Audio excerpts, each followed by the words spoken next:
Welcome, Thunderbird Nation, to another episode of the Thunderbird Coaches Show. I'm your host, Spencer McLaughlin, joined by head gymnastics coach Scotty Bauman, 35th year at the helm, and this is his third Coaches Show, I believe, of all time, so you got to start somewhere eventually. Our student athlete today is Carilia Martinez. We're here inside wonderful Cafe Sabor. Thank you all for being here, Cafe Sabor, as always, for hosting us off of a conference championship performance that we will talk about ahead of NCAA regionals for a 13th consecutive year. Coach, I want to start with you. What's been going through your head when you get out of bed each day?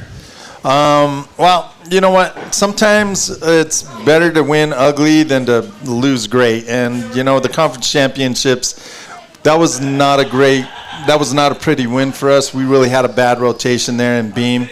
And then the girls really rallied after that and did a great job. I was really proud of them. So it's been kind of fun knowing that your team can kind of have a really rough meet and still be able to win, because that's just how good they are. But we got to they're not going to give us that leeway down at the NCAA championship. So we're going to need to put all four events together. Now that the whole regular season and conference championships are behind you, and you think back in that stretch of meets, it's crazy how quickly it was gone. I feel like it just started with Boise State all the way back on January 9th, and now we're here going back to NCAA regionals. How do you feel this season really went? You know what? It's been an interesting year, because talent-wise and just the way this team approaches gymnastics and work and everything, it's been one of the most pleasurable years I've ever coached. These guys are absolutely incredible athletes. They can get going on things, but at the same time, they've just been a little bit inconsistent with their approach, and sometimes in competition, and it's been hard to get them to figure it out and settle down and be consistent with what they're doing. And that's been this whole year. We can go out for 7 meets in a row. We went 195, 196, 195, 190. Almost 197, 195, 197, 195, 197. And it was really hard to find any kind of rhythm and groove with this team. But when they're on, they can beat anybody, absolutely anybody. Carilia, give us your snapshot of how you feel like this season has gone so far, and then we'll get to the conference championship specifically. I kind of agree with Scott. Like, I feel like we have had a lot of goods, and when we're good, we're really good, and you can put us against anybody, like at regionals, and we could beat any of them, no problem, right?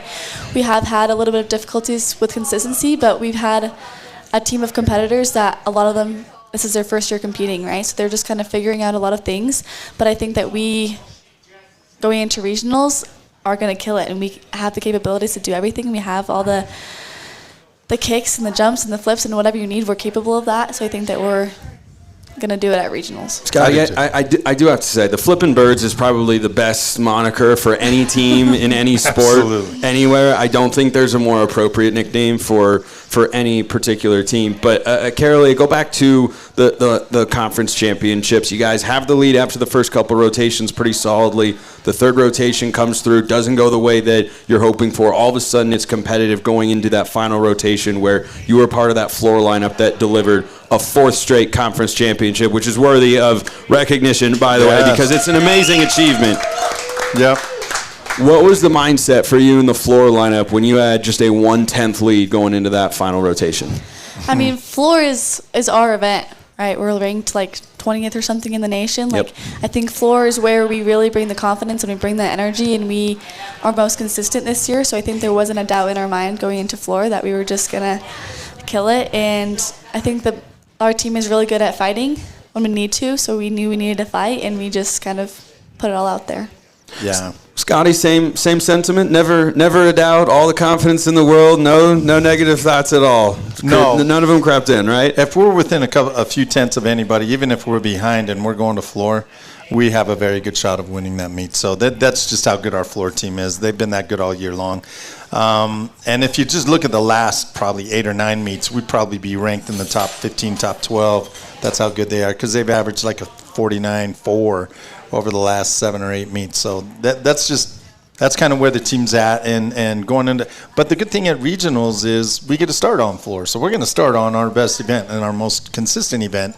So, we should be able to go into this, in the lead or really close to taking the lead in the first event if they stay true to form.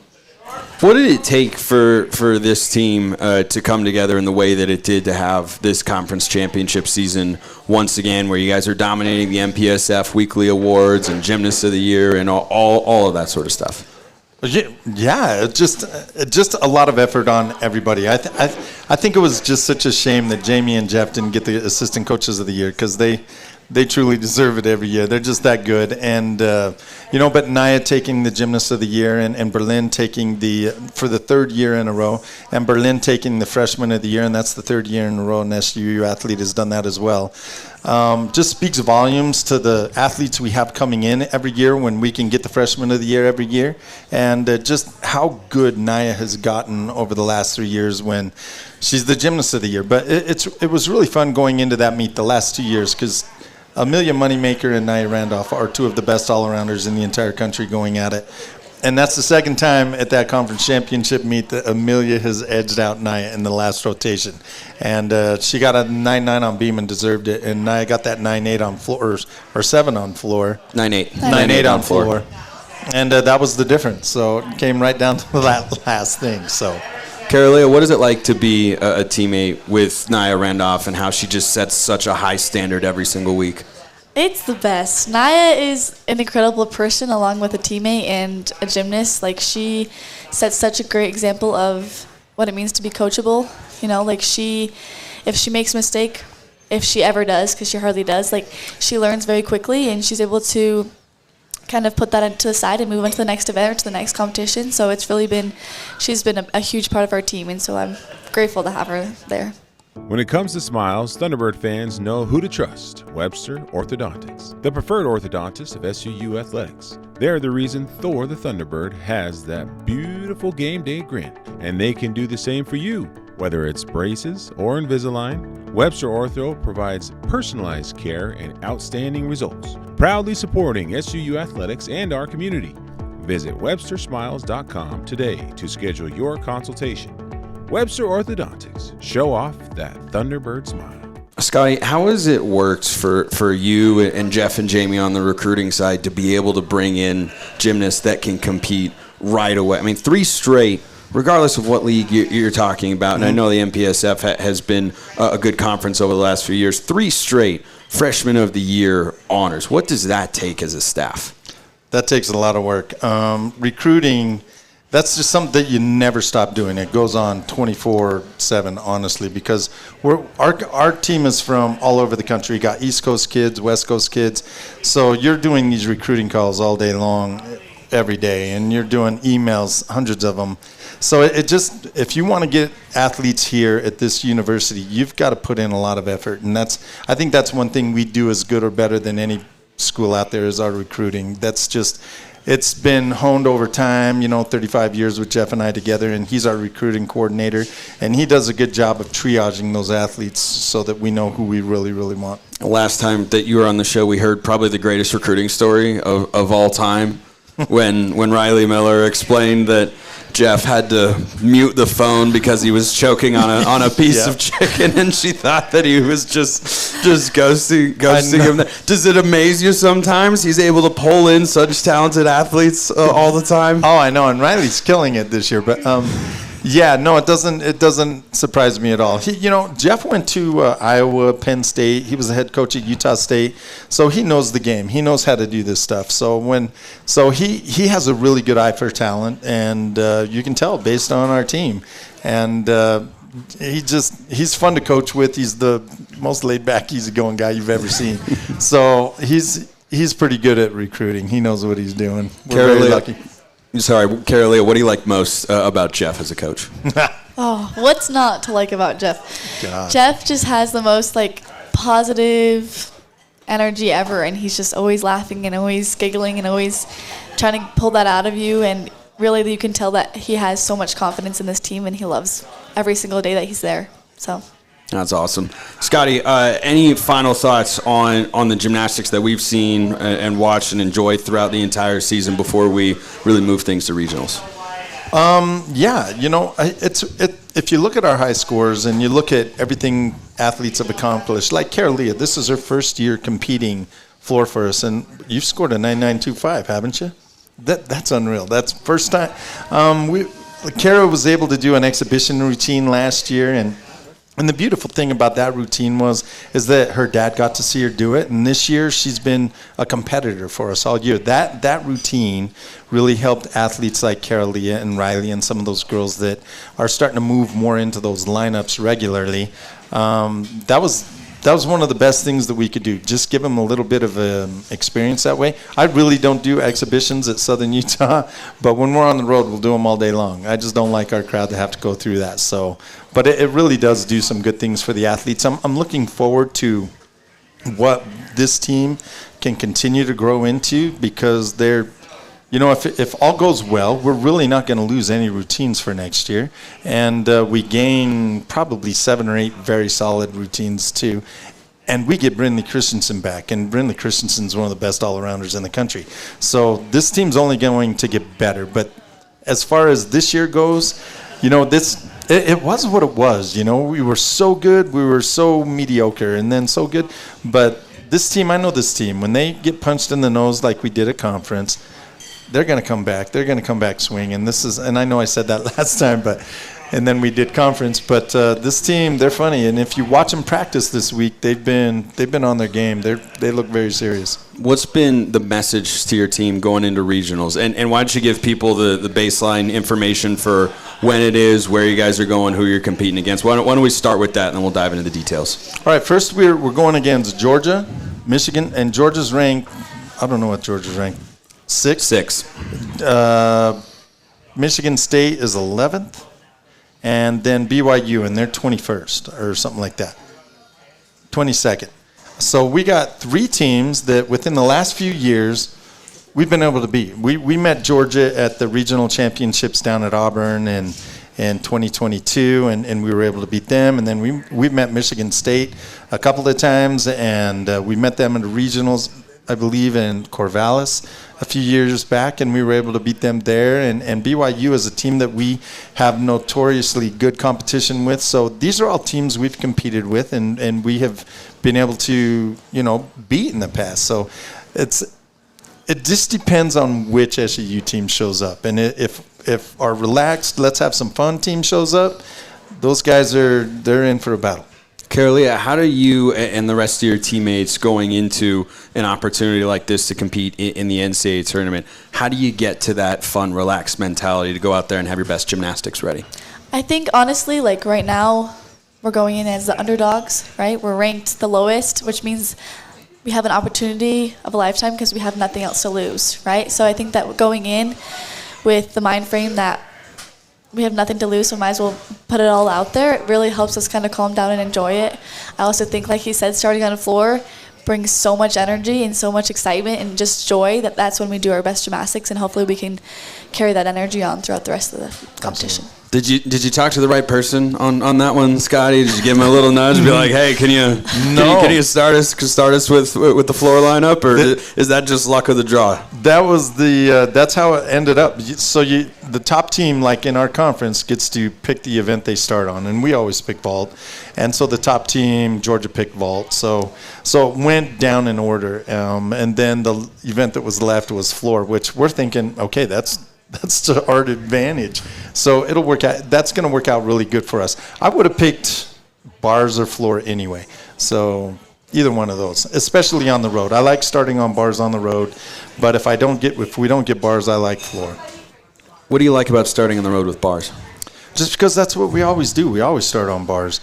And then you end up finishing on vault. And we have a very stable, very solid vault team. Those guys are all very good. So you don't really worry about that. And vault is not an event I'm knocking on wood right now. Vault's not an event you typically have a lot of falls on. This is a wooden table, just to be clear. I see it. It's right here, polished on the edge. It counts. Vault's usually a vault you don't count, falls on. But, so if you're in it going into vault, you have a good shot because you're going to hit these things typically. So, yeah, I'm looking forward to it, and I like the rotation. We'll end up on beam, which is what we always end up on in the road anyway. So we're very used to it, and this team is a very good road team. So, Carilia is one of many talented floor workers in this lineup that has come close to tying a program record, that has surged to be one of the 20 best floor units in the entire country this year with their NQS average. What makes them so good? Are you asking me that or Carilia? I'll ask you first, then I'll throw her the same question. I'm going to give a couple of athletes a lot of credit on this, because if you look at the performance value of our floor team and you compare it across the board to others that we've competed against, we have kids like Carilia and Berlin Hall that can go out and perform and outdance you, and they can tumble now too with you. But they're some of the best performers in the country, and their level of excellence when it comes to that has started to rub off on kids like Mia and Naya in particular, and some of our other floor workers, Brinley last year, and you can see that, and Carilia and Berlin with how much fun they have doing floor, and you can see the joy they exude when they do it. That's kind of carrying over into other athletes, and that has been a huge bonus for our floor team. So I think those guys, I think Jamie Weissong is absolutely genius with the music she picks and how she cuts it, and what she does with those athletes on floor is absolutely incredible too. And weirdly, our trainer, Joe, is no slouch at choreography too, man. She can do that stuff too. She's very good. So we actually have this pool of talent, and Carilia actually helps with choreography too. Really? She's really good at it, and she's so good. So we have these three really solid choreographers within our gym, and most teams are lucky to have one. So I think that's a big difference. So Carilia, before we dive into that a little bit further, same question to you. What has made this lineup so good that you've broken into this year? Along with what Scott says, we do have a lot of fun and we do have a lot of good performers on this team, but each floor worker is so good at what they do, right? Naya is an incredible tumbler, right? So that she locks in on her tumbling, and we know that we can depend on her for that, right? We can depend on me and Berlin for bringing the energy and performance, and for Sage and Alyssa and Riley for just going out and hitting their routines, right? We all have the numbers under our belt, and I think that we are good at bringing our own individual style and characteristics to the floor. And you have one of the best floor leadoff hitters in the entire country in Mia Hampton. Yeah. So when you start your floor lineup with a 9.85 or a 9.9, you're typically going to do really well. So how, Carilia, did you get to be one of the choreographers here? This is the first that I'm hearing of it, so it's in my nature to pry on these sorts of things. How did that come about? I've always loved dance. I love to dance. I love to make dances. I choreographed almost all of my routines in club, and I think they kind of knew that going into it. I dance around in the gym all day long, and it's kind of undeniable that you can see that. So I think Jamie, once in a while, like freshman year, would have me just help around, and it kind of stuck. And so I did mine, and I helped out with Naya's and all of them. So is that something you've done every year that you've been at Southern Utah, even when you weren't necessarily a part of the floor lineup on a weekly basis? Yeah, I would say so. And how much fun is it for you? It's so much fun. Dance is my favorite part of the floor, besides it's like dance and then tumbling for me. So I love to perform, and I love to help other people create what will fit them best. So that's awesome. So Scotty, our Pizza My Mind question today is for you. Going into regionals on Thursday, what are you most excited about going back to this tournament for the 13th year in a row? And for Regan, help me out. How many trips total? 20, 22? 23. 20. This is the 23rd time that you've been to the NCAA tournament, 13th year in a row. What are you most excited about when your team takes the floor literally on Thursday? The fact that we honestly have a good shot at winning this thing. They do. They can compete with anybody at any time, and I know they can. And the funny thing is, they know they can too. We just got to be able to put it all out there together and be able to build throughout our lineups like you're supposed to, and if they do that, they're going to give themselves a really good shot. And when they do that, they will put a lot of pressure on teams like Georgia and BYU and Michigan State, and that pressure changes things because, like I say, we've had the target on our back all year long, being the MPSF champs and sweeping Utah State and sweeping BYU last year and all of these other things. We've had that target on our back all year long, and now it's nice not to have that. And, I like it. I typically like that. I want to be the favorite team, but in this situation, I like going in there as the underdogs because this team handles that really pretty good. Carilia, what are you most excited about for Thursday down in Tempe? So much to be excited for. I'm excited for warm weather. I'm excited. I like quad meets. I think our team does really well in quad meets when we have like a lot of other people that help bring the energy. I think the crowd will be really fun at ASU. So I'm really excited just to have the energy and to be with the team. Like the whole team gets to travel to this competition, which is not usual. So I think that will be a really exciting thing to have the whole team and just have so much fun. And hopefully you'll have plenty of SU supporters down there as well. If you're listening to this and thinking about going, make sure you go. What arena are you guys competing at on Thursday night, and what time for those who might want to attend? What first? Scotty's on top of it, man. The Desert First? The Desert First Arena. It's Is it really called the Desert First? Really? The Desert First Arena down at ASU. It's their main competition facility, and we've competed there before, so we know how to compete in there. And what time is the meet on Thursday? Our meet is at 2 o'clock. 2 o'clock. 2 o'clock Mountain Time, or 2? Yep. 2 o'clock Mountain Time. And if you want to watch it from home, Regan, it can be watched from ESPN Plus. So that's all the information that you will need logistically on that front. But last thing, before we get to our student spotlight to wrap today's show, Scotty, what are your final thoughts going into regionals? What are the final things you're going to want to communicate to your team throughout the week in the lead up to it?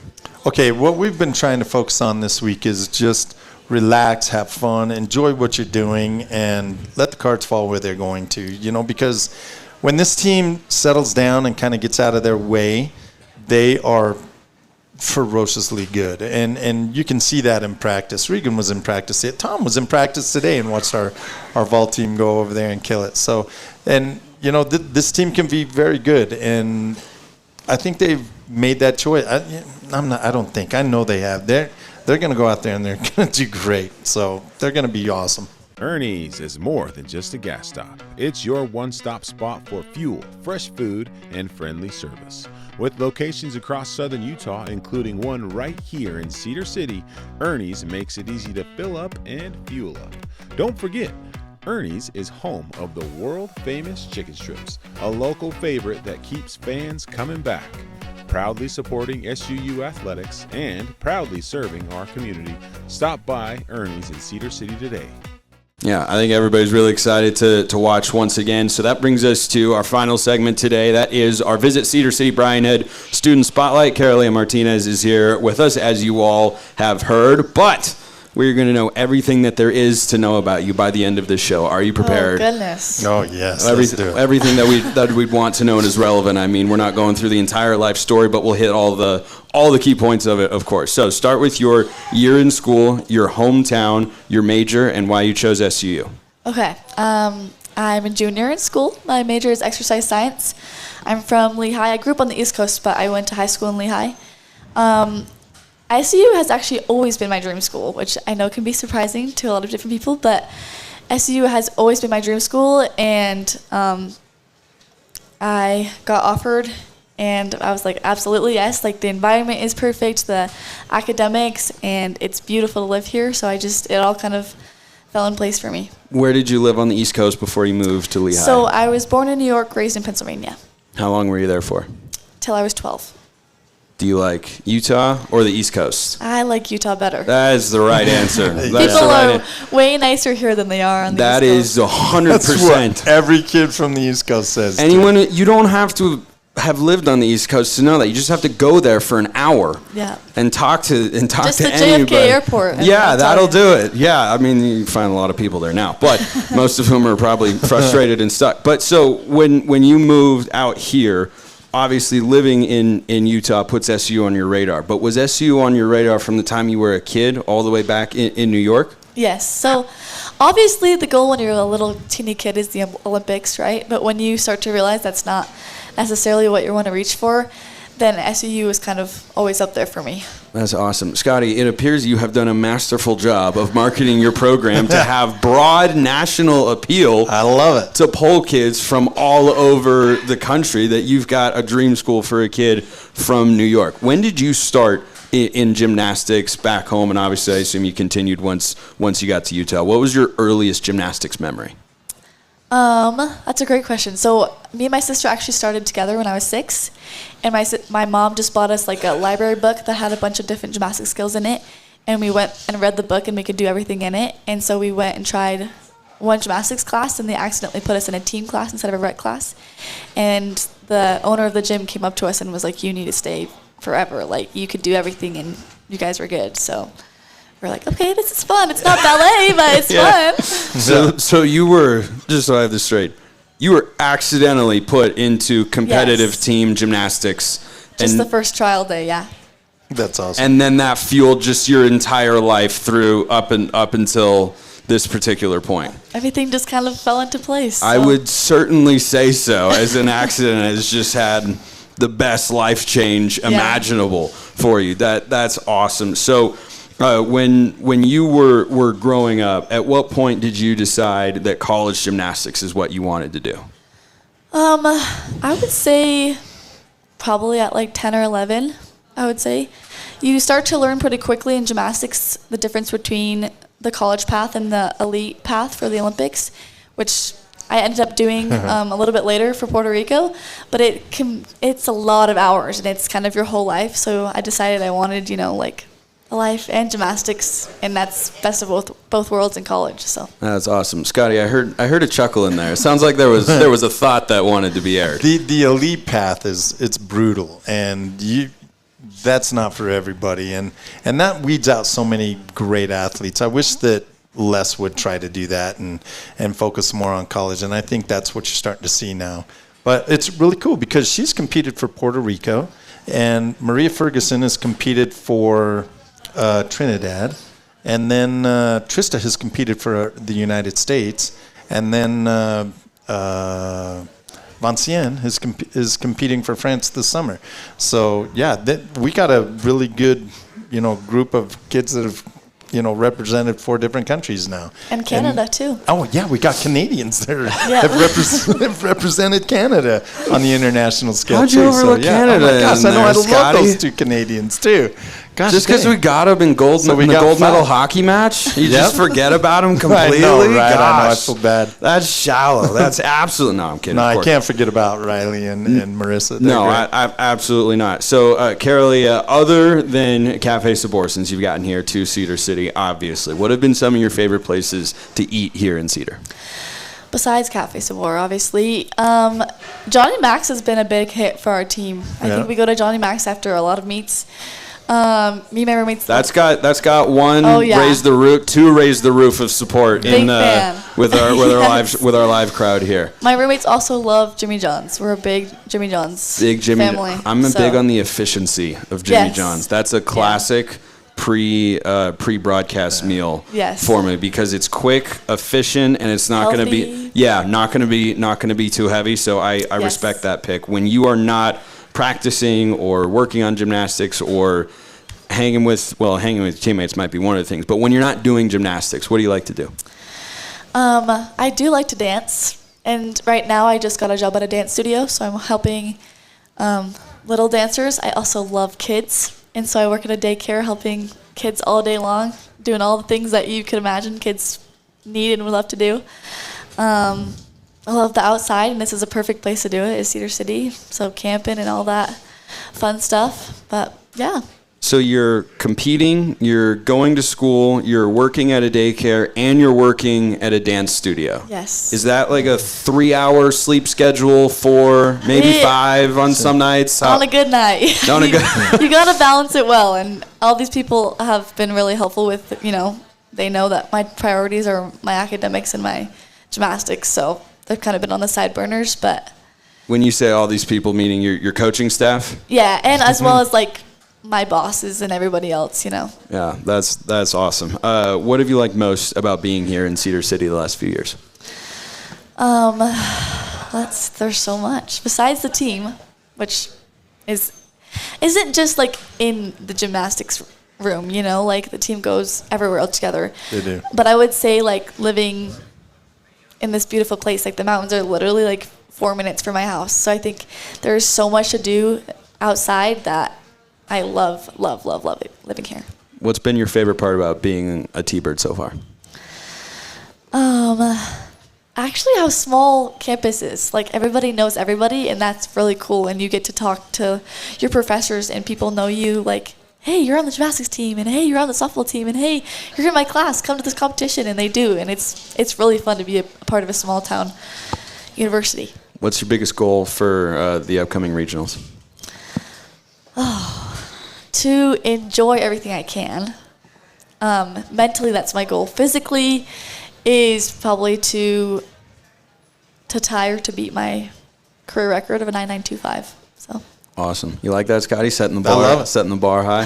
Now, Carilia has high standards. She can do it too. So That's awesome. Well, I know I speak for everyone. I say we're excited to watch you guys go out and compete. 2 p.m. Mountain Time, ESPN Plus on Thursday. Down in Tempe, got BYU, Michigan State, and Georgia are the other 3 in the pod. So excited about all of that. We'll wrap the show as we always do with shout outs. Carilia, you can shout out anybody and everybody you want to wrap today's show. I'd like to shout out my coaches, obviously, and my teammates. you're the best. My teammates and all of our lovely donors that have helped us be the school that we can be. My mom, obviously, she's come to as many meets as she can, and she's helped me get here. I'd love to shout out our trainer, Joe, who has kept us all together the whole year. And, yeah.